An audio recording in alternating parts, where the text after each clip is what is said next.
धर्माच्या नावाखाली आपण काही खपवण्याचा प्रयत्न करतो. नवरात्रीमध्ये 9 दिवस 9 रंगांच्या साड्या परिधान करा किंवा वस्त्र परिधान करा असं धर्मशास्त्रामध्ये कुठेही दिलेलं नाहीये. म्हणजे आपले 4 वेद, उपवेद, पुराण, रामायण, महाभारत, दुर्गा सप्तशती, दुर्गा देवीचे कुठले ग्रंथ, अगदी 60 स्मृती ग्रंथ या सगळ्याचा जरी अभ्यास केला तरी त्याच्यामध्ये असं कुठेच लिहिलेलं नाहीये की नवरात्रीला 9 दिवसांचे कपडे घाला.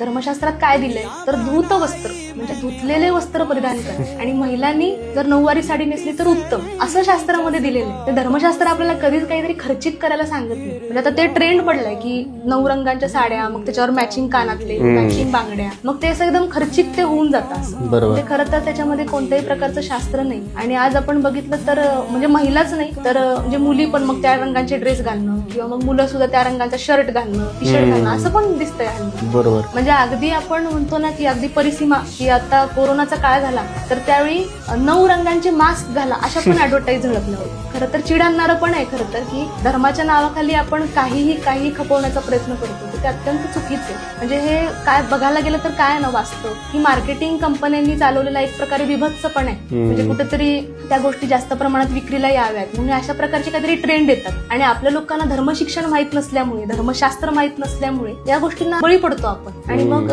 ज्याला परवडत नाही तर ते पण करायला जातो आणि मग म्हणतो ना अनावश्यक खर्च पण त्याच्यामध्ये वाढतो.